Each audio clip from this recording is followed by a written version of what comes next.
the whole thing is getting excited again about what you're doing. I think in this industry, so many people, they're excited at first, they might have success, and then they get into their head about the skills, or they get into their head about certain things, or they're not getting the results. And then they get confirmation bias. And then it's like, just go be excited again about what you're doing and the impact that you want to make in the world, because that excitement is what's going to attract people and finding those like-minded people to do it with. Welcome to MLM Nation, a podcast of leaders, by leaders, for leaders, hosted by Simon Chan. He's built a team of over 200,000 and is now a full-time MLM coach and trainer. So if you're ready to level up your business, join us now. Let's do this. MLM Nation, this is Simon Chan. I'm fired up to bring our special guest today, Mandy White Eskelin. Hey, Mandy, are you ready to make it happen?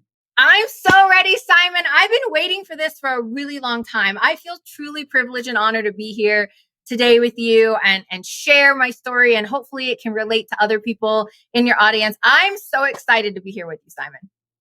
And I've been wanting to get Mandy on this podcast for years, but it's actually good that she was too busy, because she's been building her business, and every year her team just gets bigger and bigger and bigger. So for those who don't know Mandy White Eskelin was a celebrity personal trainer and a bodybuilder for 12 years, and at one time was ranked number 3 in the world. She's also a holistic nutritional expert and a gut health specialist, and eventually got started in network marketing 7 years ago. Her husband, Sami, who was featured in episode 771 last year, where he talked about how to create confidence and mental toughness. This power couple, Sami and Mandy, they're multiple six-figure earners and have helped 14 people earn 6 figures. So Mandy, welcome to MLM Nation. I've given everyone a brief background, but take us back to 7 years ago. How did you go from bodybuilding to network marketing? Yeah, that is kind of a big jump, right? Actually, the reason that I got into network marketing, because Sami and I were both personal trainers in the gym. We were broke. We were burnt out. We were working 8, 10, even 12 hours a day sometimes. And so we were so burnt out, and both of us were working that much. He even had a night job in the service industry that he only had one night a month. So we only got to be a family one night a month. And again, we were burnt out, and we knew that we had a passion for helping people. We just weren't in the right vehicle to do it. We knew trading our time was not getting us where we wanted to be. Trading our time was not giving us more time, and nor was it giving us more income. And we were just frustrated. And so we reluctantly got into network marketing 7 years ago. I was more like, babe, come on, let's at least do this. What if it can bring us an extra $500 a month to pay some bills? He's like, I'm going to prove them wrong. He just wanted to expose the industry. But as his words, and I'm quoting him, he exposed himself, because we ended up falling in love with the industry, creating the leverage, creating the freedom. We were able to retire from the gym and be home. Like really, after 1 year of being in this industry, we were able to retire him after 3 months from his night job, but retire us both from full-time personal training within 1 year. And so we were able to get that free time back, that family time that we never got, that relationship and marriage time that we never got to have, other than a high five in the gym and seeing him when he got home at 11 or 12 o'clock at night. So that's how we got into this industry, and truly had no idea that we would fall in love with the industry, fall in love with impacting lives on a bigger scale, and what this can actually do for families. Like that was just something I never saw then, right? Then I saw that instant get me, let me make $500 to pay some bills. I didn't at the time have that big vision of what was really possible. So now that I have that and see it, that's why I'm so passionate about the industry, to really help people have that long-term vision. How did you achieve success so quickly while a lot of people struggle?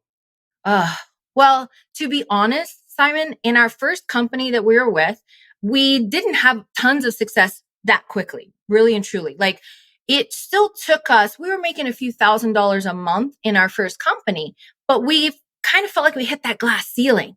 And we were just product sales experts. We had no system in that first company. There was no system, no duplication. It was just Sami and I selling products and selling products and selling products. And so there was a small time where we're like, man, maybe this is just as good as it gets, or maybe this is all this industry is. I didn't know anything more because that was our very first company and very first experience.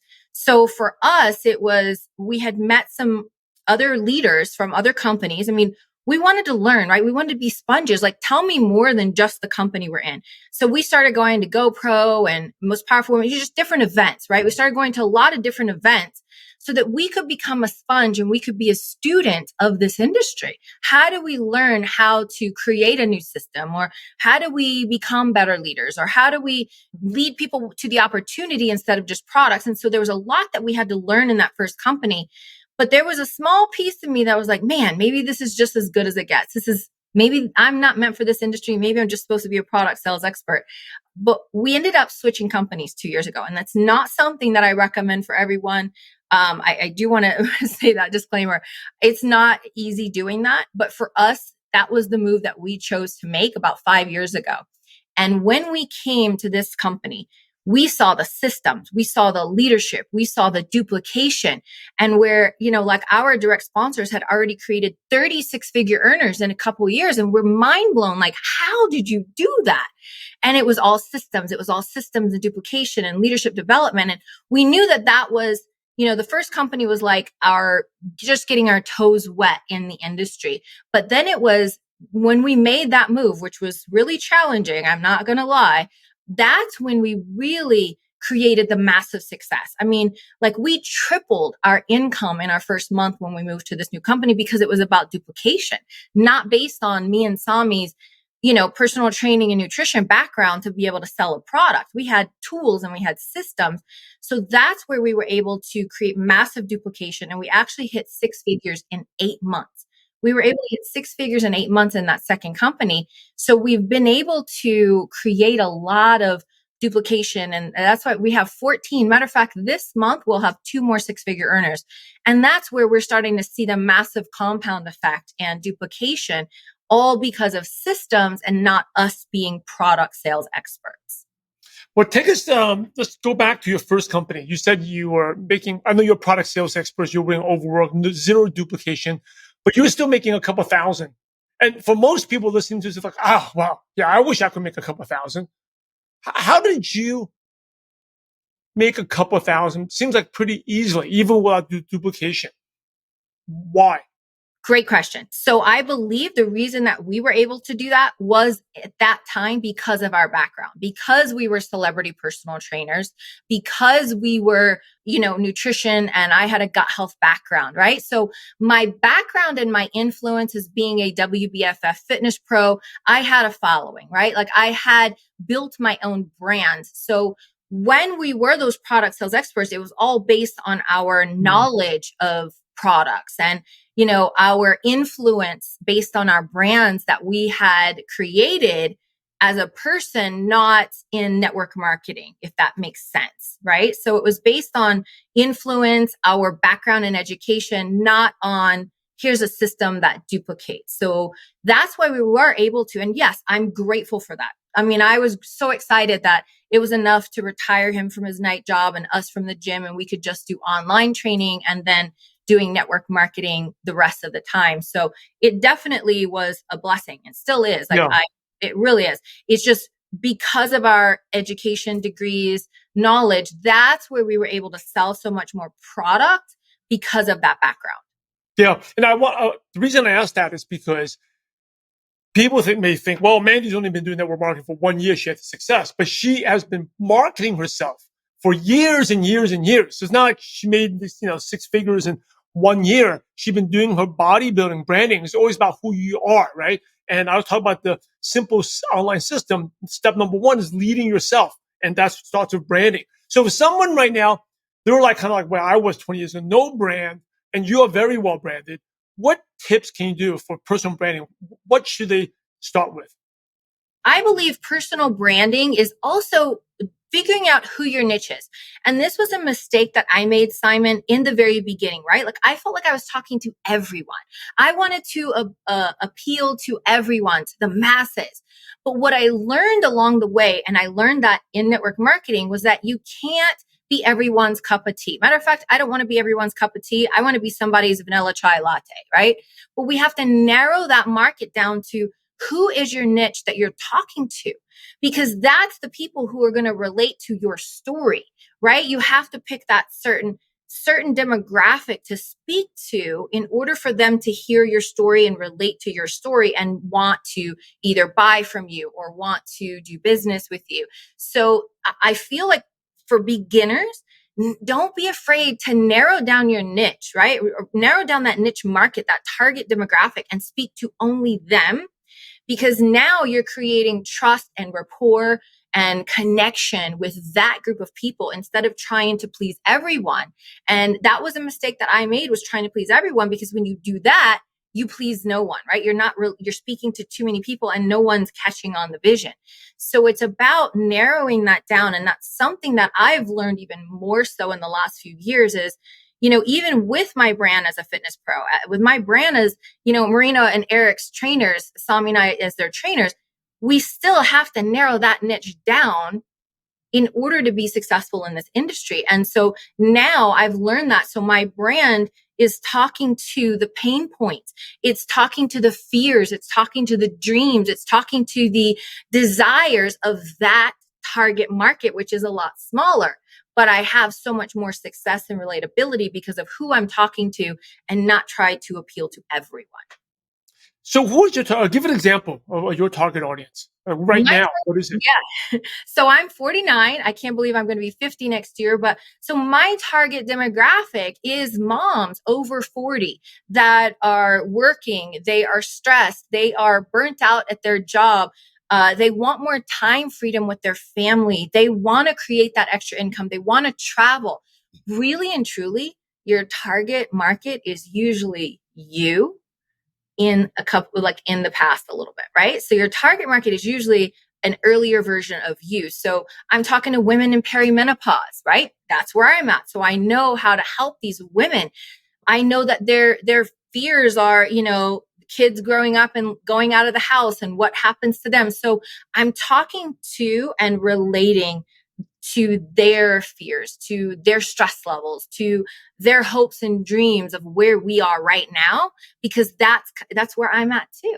And so that's what makes my stories relatable. When I'm talking about stress and I'm talking about hormones and I'm talking about, being a teen or adult parent, talking about perimenopause, talking about freedom, like I'm talking basically to myself so that I'm appealing to that market specifically.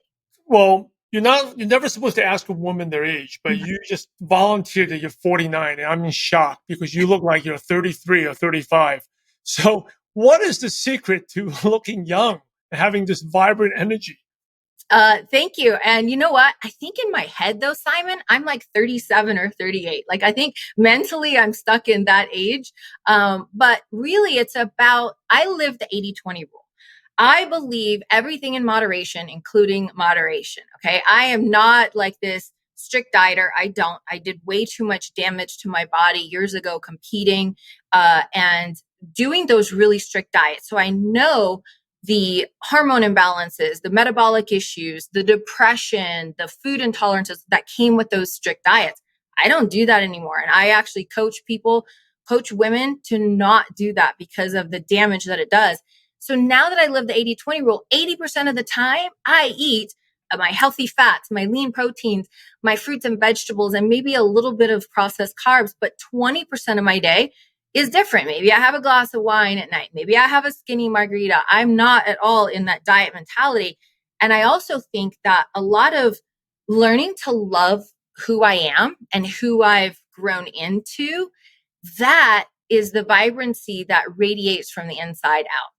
And I think that that's a big piece of it is it's nutrition. And again, not diet. I want to help women break that diet mentality, because diets are based in deprivation. No, I'm going to teach you how to actually eat more food, because when we give our body more, our body is, it's not so stressed, and that cortisol levels are lower because stress really wreaks havoc on our bodies. So knowing all of that, I understand the nutrition piece. Like I said, 80-20, 80% of the time I eat great, my healthy proteins, fats, and carbs, but the rest of the 20%, I enjoy my life. And I think not living under that, oh my gosh, I can't have that food and I can't have that food and I got to stay away from that and I can't have a dessert. I don't live that. That's actually stressful. So being able to really just allow myself that stuff, I think that it really shows up in my body. And I'm all about supplements too. I'm going to be honest, we're not going to talk anything specific on here, but I'm huge on we cannot get everything from our food alone today. Our food's overprocessed, our soil's depleted, our bodies are already missing a lot. So when we can fill in those gaps with the important micronutrients that we're not getting from food, now our skin looks better, right? Because we're not getting it from food. Our gut is better because we're not getting it from food. So knowing that we have to supplement today, our food quality is terrible. That's a whole other tangent we can go on. But I really believe the 80-20 rule for everyone is going to keep you young and healthy. And I like what you said first. I don't know if everyone was watching this or listening to this quoted. Going back to leading yourself and mindset, you said you think like a 35, 37-year-old, right? And that makes a whole difference. None of all this routine or the stuff that Mandy talked about works if you think yourself as old, because how you see yourself is the way you're going to carry yourself. Yeah. Getting back to personal branding, you said the number one thing was niche. You have to be very specific. And then what else afterwards? All right, let me go back to this. Our post, I know it's really cool to like, hey, here's what I'm doing and this is about me. But really and truly gearing our social media to be speaking only to them. Speaking to that target market. Our social media is really for us to share our story, but spin it to relate to our target demographic, right? It's not about like, look at me. It's more so like, hey, any other teen moms experiencing this or any other moms out there stressed, right? So I'm talking to all of my posts are talking to them.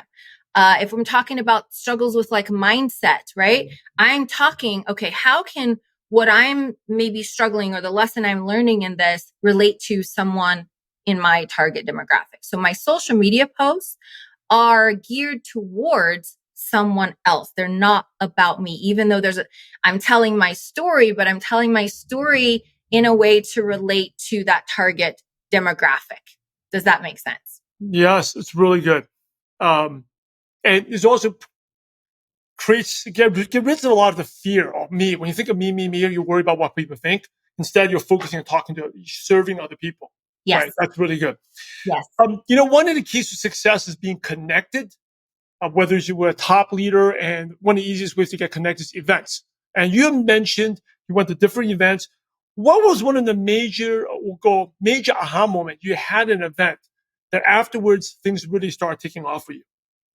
I would say that was about 5.5 years ago.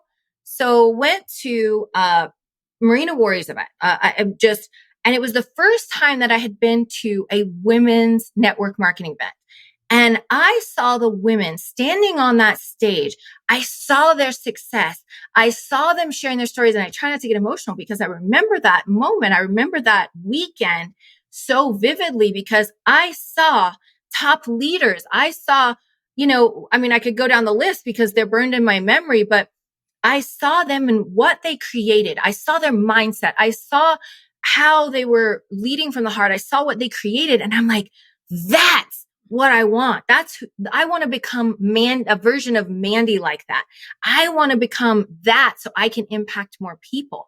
For me, that event is what shifted everything for me because it was the first, and this was 2019, but that's when things shifted for me. That's when I'm like, oh my gosh, okay, now I get it. Now I see what's possible. Now I see I can still be that heart-led, sensitive. Obviously, you can tell I'm very sensitive. I'm very loving it. But I saw the possibility and the long-term vision of what I could become and the impact that I would really be able to make in this industry. I hadn't seen that before I went to that event. I mean, there's online events, but I have to say, you got to get in person again, because we were locked away for a few years, right? But I think people are missing that social connection, and you can feel energy in person. And that event, I got to go, backstage and talk and connect with these people and go to the VIP parties. And that's when everything clicked and went into alignment for me. And Yeah, that's it's about being that connection. What are a few of the leaders that you felt really inspired at back then at that event? Oh my gosh. Well, it was the first time I saw Stormy Wellington, Coach Stormy on stage, and that sister, she brought that fire and she brought that energy, right? I saw Denny Robinson. I saw Sarah Zalecki. I saw Emily Ford, which I had already known her from a previous company, but I saw, oh my gosh. So there's there's really a list of them, but being there and seeing and feeling their energy and getting to hear their stories was the part that just hit home. Because being in a company, right? Like the first company I was in, we went to those companies' events, but it wasn't like expanding my vision of what network marketing was about. And being at an event that had different leaders from different companies, 6-figure earners, multiple 7-figure earners, like I was like, oh gosh, this is what this industry is about. Not just this little, the company ones. This is what's possible in this industry. And it's a beautiful thing and it's powerful. And I remember like going, okay, I see the version of me standing on that stage. And let's see, 4 years later, is that right? Yeah, 5 years. Yeah, 5 years later. 5 years later, I was blessed to be invited to speak on the stage of Most Powerful Women and speak on GoPro because I saw that long-term vision. And had I not gone to that very first event, I wouldn't have seen the possibility and the long-term, that long-term vision to know like, all right, that's where I want to be. I'm going to be on that stage and keep going until I get there. I'm going to ask you this next question is my favorite question. What is your worst? You share like the inspiring moments, but what is your worst moment in the profession? To the point like, oh my goodness, why am I do this? And you probably wanted to quit, but you didn't quit, and that's why you are where you are today, Mandy. Oh man, that question, Simon. I have long-term vision, but short-term memory was a quote that one of my mentors told me. Long-term vision, short-term memory, because there were a lot of things, especially in my first company, the way that, my sponsor at the time had treated me. But here's the important thing. Even though that may have been one of the worst moments, I'm grateful for that because it showed me the leader that I never want to be. It showed me, I got to take a lesson from it, right? And so every event or I don't want to say event because not like going to an event, but every thing that happened, every bad moment or every challenge that I faced, I don't hold on to the actual thing that happened. I create a new meaning around it. And I look at it like, okay, this is a necessary part of my story. What's the lesson that I can take? And then I spin a different emotional attachment to that event so that I'm not holding on to, oh my gosh, she treated me like this. And oh my gosh, she did this. No, at first, sure, that hurt. But there was also like, okay, thank you. Thank you for showing me the leader that I never want to be. Thank you for the lessons that it taught me in leadership. And so I did my best, and I still do, no matter what happens, is to look at it and go, okay, what can I learn from it? How can it be part of my story? How can this relate to someone else, to serve someone else? And then what's the different emotional meaning that I can spin it to, and then move forward? So there's definitely been challenges. I mean, if I would be honest, I mean, let's 2 months after we joined this second company, our founders passed away in a plane crash. We didn't even know what was going to happen to our company. We had just moved over here. We're like, what's going to happen? We didn't know. And we're blessed because we all bonded together, even though we had just started. And we said, you know what? We're going to fulfill their legacy. A couple months later, COVID happened, right? We all know what happened there. Either your business went up or it went down. Luckily, ours went up, but it was like, okay, we got to pivot.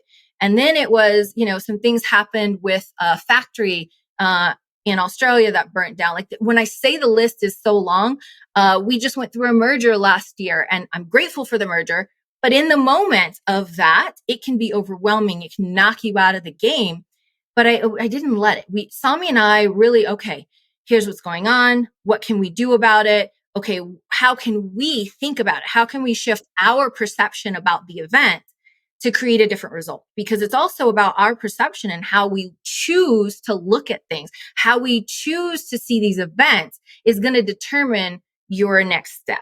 And so that's one thing that Sami and I are great about, is when those challenges arise, we will sit down, we will go, okay, you know what? We're in this together. How can we look at this differently? Because sometimes I can't see what he can, and vice versa. And so we would just make sure, how can we look at this? How can we grow from it? How can we take a lesson from this?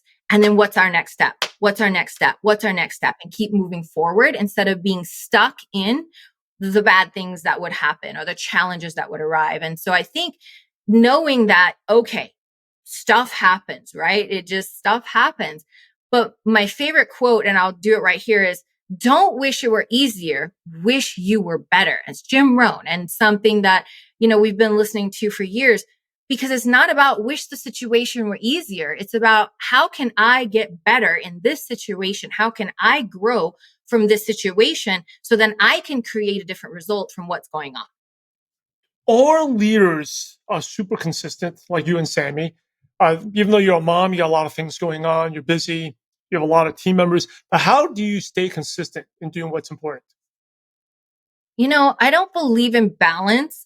I think we're all struggling to figure out, okay, but it's finding harmony in the chaos, because there are seasons for everything. Just like there's winter, spring, summer, and fall. We know that those seasons are coming, no matter if we like them or not. And so knowing what season you're in, and knowing that that season is not forever, that that season is going to change. So embracing the season that you're in, and then knowing, okay, when it does shift, here's what I got to do next. Or, if you're in a harvest season, like we're very blessed right now with launching in Australia, launching in Canada in 2 days, most consistent. And sometimes there are small sacrifices to make. But then I know when that shifts, because it's not forever, every season changes, knowing that, okay, what's the next season that's coming? And then how can I, put more into family time, momentum, not a lot of it, but trying to find that, right? Again, there's never that balance. It's find the harmony in the chaos and being able to prioritize things that are important. And I'm always learning. After 7 years, I am still always learning new things every single day, because I'm not great at it. There is no balance, but knowing the season and prioritizing, okay, I know I need to get my social media posts done. I know I get to always stay in phase one, always staying in phase one, always, prospecting and creating those relationships. We're in network marketing. We have to build that network of relationships and trust and genuine friendships, but also knowing that my family and my relationship is priority as well. So knowing that I get the tasky things done and then making time for the things that matter the most to me.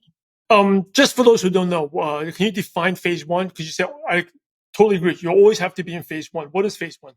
Phase one is your own personal prospecting and recruiting. Okay. I used to cringe at the word recruiting. I was like, ugh, that feels so yucky. But let's be real here. Doesn't matter what industry you're in, you're always recruiting. As a personal trainer, I was always recruiting new personal training clients. If you're in sales, you're always trying to recruit someone, whether it's a sale or a partnership, right?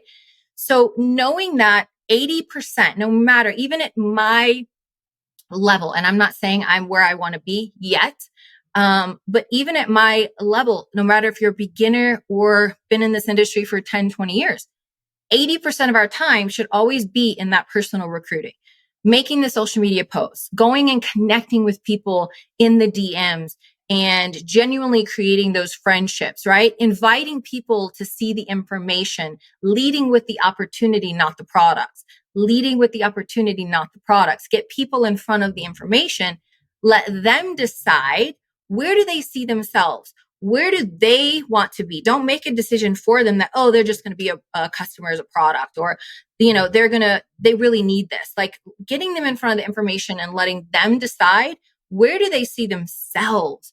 Because this is something that I really learned over the years is, if we assume I'm just going to try to sell them a product.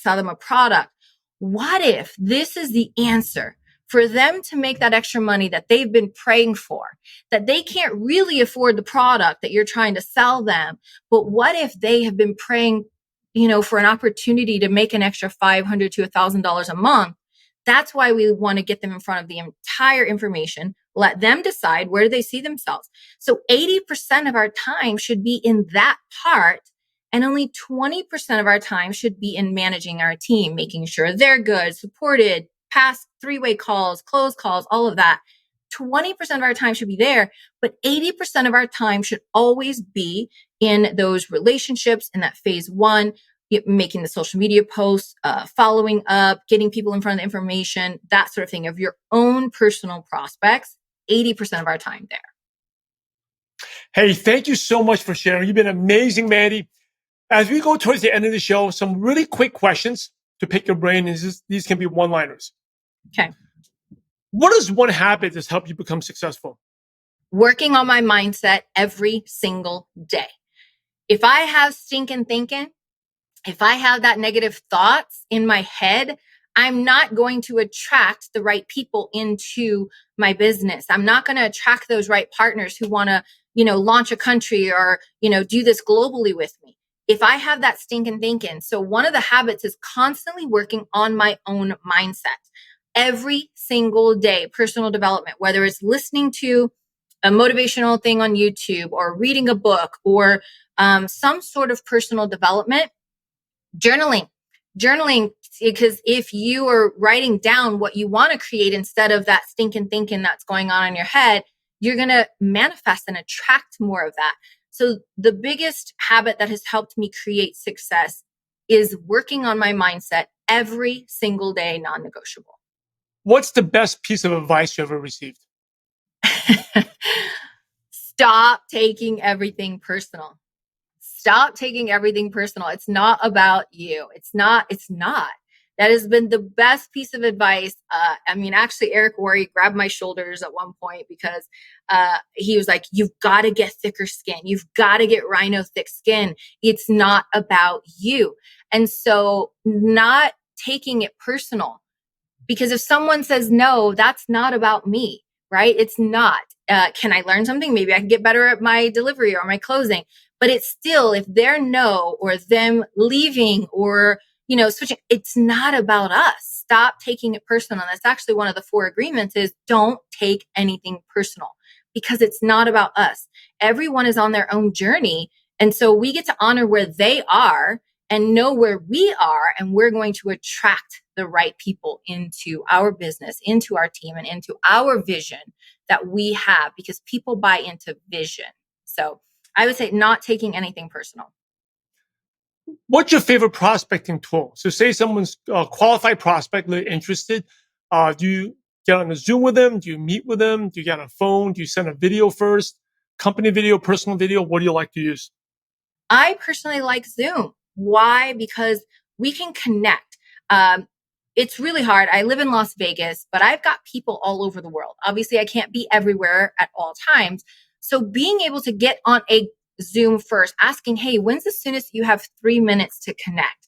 Because I want to hear their story. I want to connect with them. I want to read their body language, see what lights them up. If I ask them a question, now I know what's lighting them up. Then I will give a little bit about what we do and then send the video after. But I want to connect with them first. I want to hear their story. I want to hear what do they want in their life? I'm not just going to go try to, hey, here, watch this, or here, buy this product. I want to genuinely connect with people and understand, where are they at in their life? What are their hopes and dreams? Where do you see yourself in a year, 5 years from now? And maybe this can be a good fit for them. But instead of trying to just push something on them, I want to hop on a Zoom for 3 to 5 minutes, connect, not information vomit on them, pique their interest, just create a little curiosity about what we're doing, and then send the information and then hop back on a call after. What's your favorite app on your phone that's not a social media app? Oh my gosh. Okay. Well, that's not social media. My camera, because I love capturing not just content for social media, but I love capturing those moments. And even though my kids are like, Mom, why do you got to take another video? Mom, why do you got to take a picture? Because I want to go back and remember this moment, right? Because sometimes we're so in it that we're like, oh gosh, I totally spaced on that. So I love the camera and my camera roll, because I can go back and I'm like, oh my gosh, remember that, 2 months ago when we went on the boat and this happened and that happened. And I'm grateful that I captured those moments, because sometimes our memory does fail us, even though, take the right things to help the memory, it still does fail us. So I would say capturing moments and capturing memories on my phone on my camera to be able to go back and look at and feel what that was. What are 2 or 3 books you could recommend? Oh, The 4 Agreements. I just mentioned that one. Let's see what else. There's a book called Master Your Mind Power. My friends actually wrote this about 4 years ago, right? They released it during COVID and it was on the bestseller, but Mastering Your Mind Power. This is something that allows me to, there's tools in there that help you shift, reframe perspectives, look at things differently, create different things. So Master Your Mind Power, the 4 Agreements. Let me see my bookshelf over here. Actually, I got Master Your Mind Power right there. I've got GoPro right there, but I'm trying to think of what the other one would be. Actually, gosh, that's a really good one. That's the 2 that are really standing out. There's a book that I got and I haven't started reading it yet. It's called The Bounce Back. So, or The Art of Bouncing Back. I haven't started reading that yet. So I'm actually really excited about that. Coach Dar, I know she helps a lot of athletes who have maybe lost a game or played terrible, reframe, get out of that mindset. And everything obviously for me is about that mindset and how I can shift it and how I can make this better so that I'm a better mom, better wife, better business, person, better leader, that sort of thing. That's awesome. The last question, the $1 million question. You ready? I think so.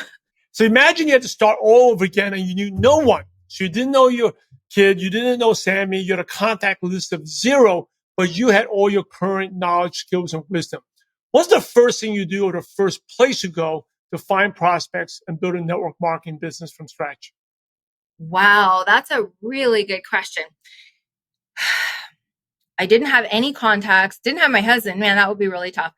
He is my other half. I would probably say I would go to places that I'm interested in, right? I'm not saying it could be the gym, it could be church, but whatever those places are, and go and make friends, right? Go and make friends, or find people, like a group of people that have that same like-mindedness. Maybe it would be a personal growth seminar to go and make those connections, because it is all about connections and it's about relationships and it's about finding those like-minded people to go and make those connections. But the whole thing is getting excited again about what you're doing. I think in this industry, so many people, they're excited at first, they might have success, and then they get into their head about the skills, or they get into their head about certain things, or they're not getting the results. And then they get confirmation bias. And then it's like, just go be excited again about what you're doing and the impact that you want to make in the world, because that excitement is what's going to attract people and finding those like-minded people to do it with. As we wrap up, any last words of advice? And then what's the best way listeners can connect with you? My best piece of advice is have that long-term vision. People set those short-term goals, and if they don't hit that in a month or 2, 3, or 6, people quit. Have that long-term vision of where do you want to be in 5 years and 10 years?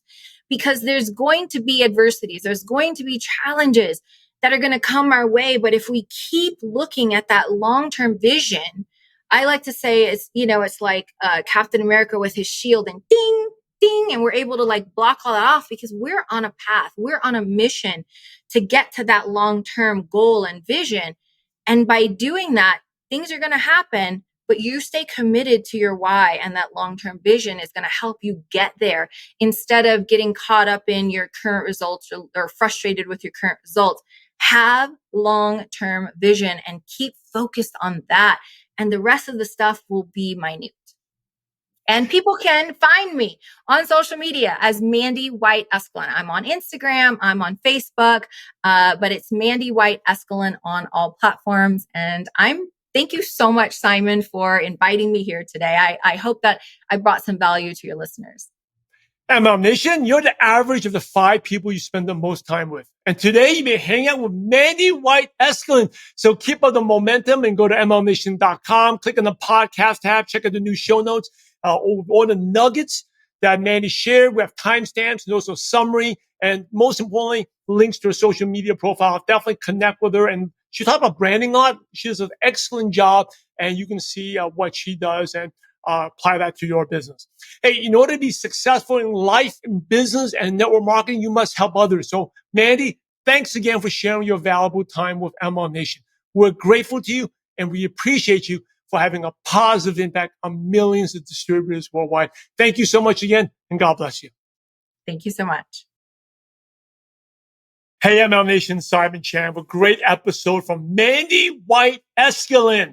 Make sure to head over to MLMNation.com, click on the podcast tab, and check out the new updated show notes. We have timestamps, we have a summary, and all the golden nuggets listed for you so you can take home and take action on it. And definitely don't forget to follow Mandy and also follow her husband as well. If you want to know about personal branding, Mandy is amazing at it. I've been following her for years. I actually wanted to get her on MLM Nation for the longest time, and now finally made it happen. And I did get her husband, Sami, which is a really inspirational story about his journey from an engineer, how he came overseas, and how he made network marketing happen, and the struggles and the challenges they've been through. So definitely check that out. And if you like these, please share this with your teams. We're here to lift up the profession. I always talk about, if you look at MLM on Spotify, iTunes, all this anti-network marketing stuff comes up. So let's lift up the profession. The way to get rid of that stuff is to leave more reviews, right? Go to the shows like this, subscribe and leave a review, share with your teams to get that stuff off on the first page, the anti-MLM, the MLM dream. I think that's one of them. That's all negative stuff that's, network marketing, I admit, it's not perfect.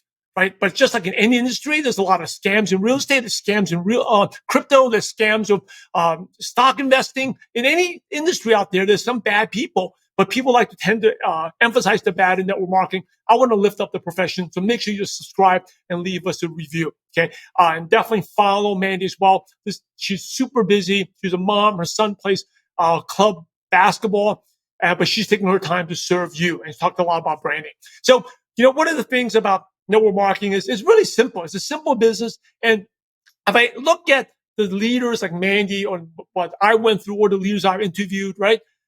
It's a simple online system, and it's focusing on the DMO, the income producing activities, or Mandy calls it in phase 1, right? 80% of your time needs to be on your personal production, not management mode. Personal production means meeting new people, sharing the opportunity, meeting the people, asking for invites, building a network, posting on social media. Right? That's so important.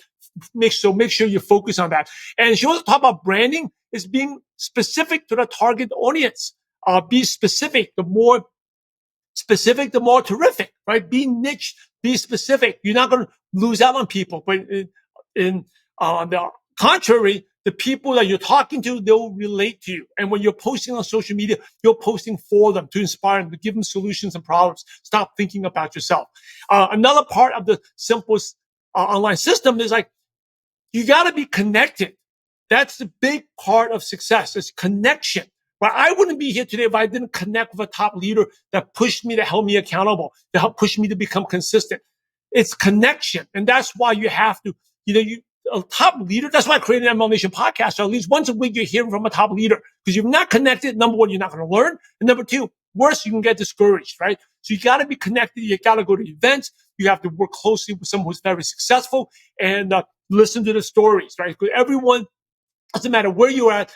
Everyone has challenges. Mandy's has challenges. She joined a new company. Her founder died, right? She didn't even talk about her original upline, the stuff, the crap that she had to go through. And that woman actually, unfortunately, has passed away already, right? In an unfortunate way.